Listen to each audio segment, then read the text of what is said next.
knowing it was all a lie. Just everyone agrees. It's like saying everyone loves communism or everyone loves Nazis. Just there's no questioning. Everyone loves them.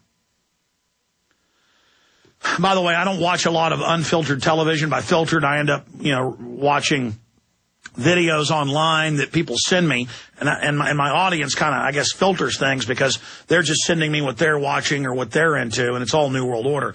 I ended up watching probably 2 hours of television this weekend when I was there in the cabin with my kids on a fishing trip, and they had satellite TV, and I was trying to find stuff for the kids to watch because it was so hot during the midday, to be outside fishing and swimming.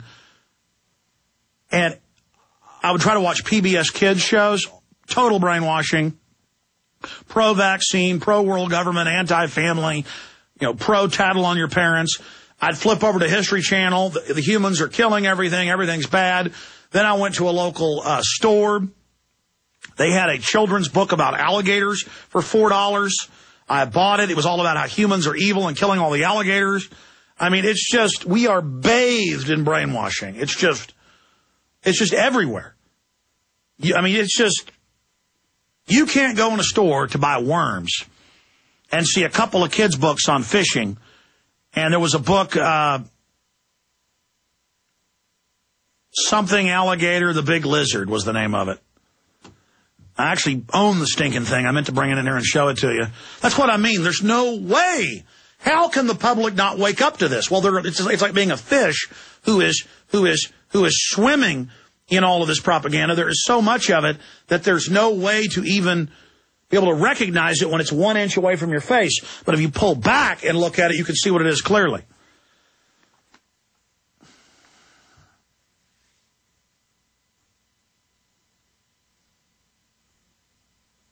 I said I'd take calls. I said I'd get into the oil spill. I said I'd get into Chris Matthews.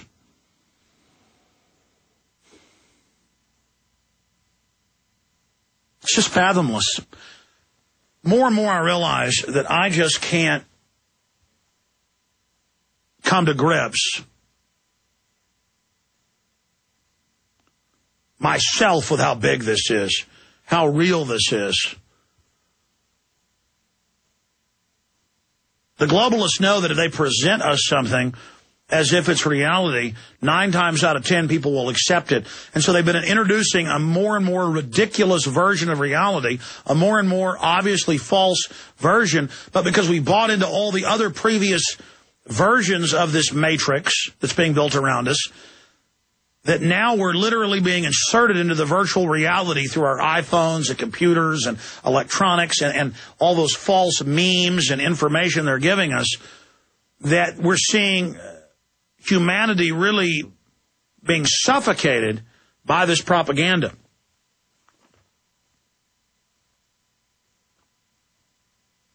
Here are some of the headlines. American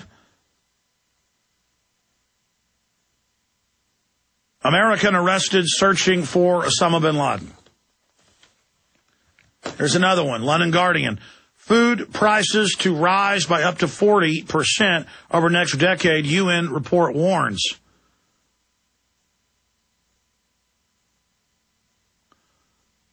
And you notice that the globalist always poses the saviors for the crisis that they themselves create. Have you ever noticed that? Growing demand from emerging markets for biofuel production will send prices soaring, according to OECD and the UN Food Agriculture Organization. When it's the UN that's been pushing for biofuel the whole time, that's part of Obama's new energy plan. Steele accuses Obama of exploiting oil spill for political gain, head of the Republican National Committee. Well, no kidding. No kidding, Sherlock. Price increases fuel fears of food crisis. That's a Financial Times of London article. And again, the UN is going to save us from the problem that they've been tasked with organizing. In State Department Memorandum 200 alone, it's a giant program for the UN to create artificial food shortages and wars to reduce population. Nightmare vision for Europe as EU chief warns democracy could disappear in Greece, Spain, and Portugal. EU began emergency bullion pound bailout of Spain. Says democracy could collapse in Greece, Spain, and Portugal unless urgent action is taken to tackle debt crisis. The head of the European Commission has warned.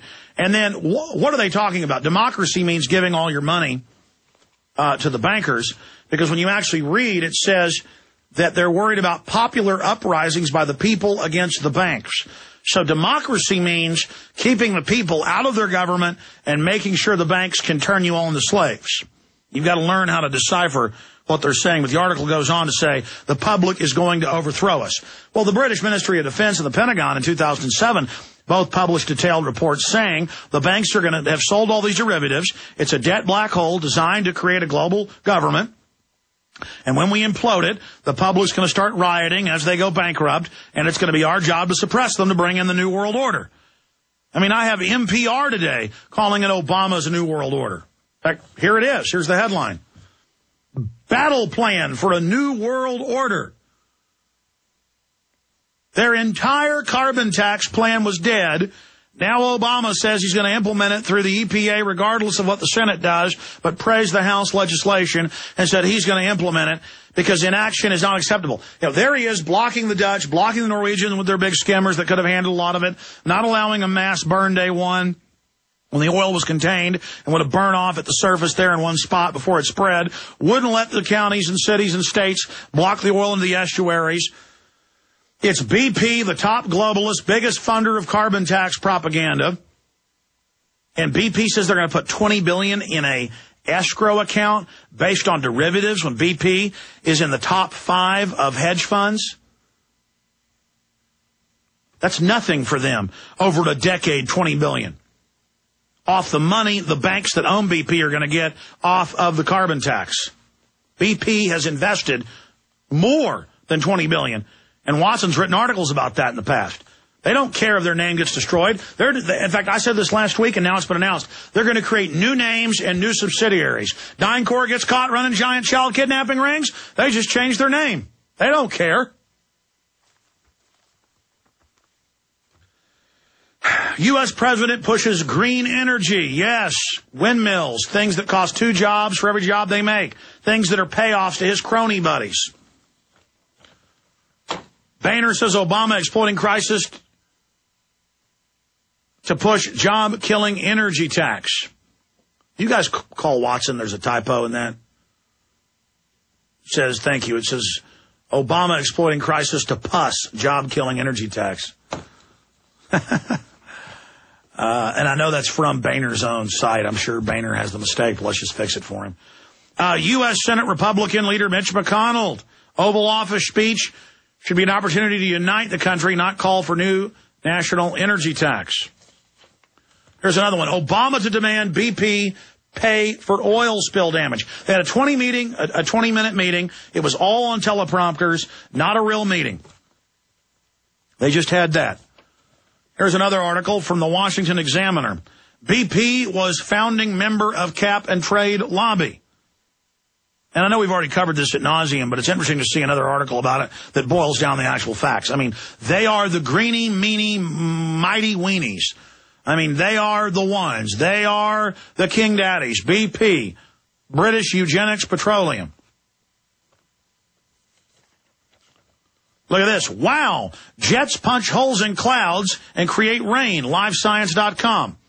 Aircraft can accidentally punch holes in clouds, leaving a trail of snow or rain in their wake, a new study finds. Oh, it turns out all those trails you're seeing, just chemtrails now suddenly form lower. Yeah, we happen to have the Pentagon document where they talk about how they put the chemicals in the jet fuel that are then dispersed by the jet engines. Oh, yeah, this chemtrail film I've got coming out in October or November, I'm not sure yet. It's all documented. It's all a public secret. This film isn't about conspiracy theories, folks. But, there is some trails. Oh, it's a hot day and you see a trail at 2,000 feet. That's quite normal. Turboprop and jet aircraft that climb or descend under certain atmospheric conditions can invariably trigger what's known as cloud seeding.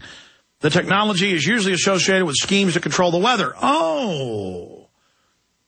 However, cloud seeding can happen by accident, as planes soaring through mid-level clouds can leave behind odd-shaped holes or channels in the clouds and cause narrow bands of snow or rain to develop and fall to the ground. No, these are chemical clouds that just hang up there.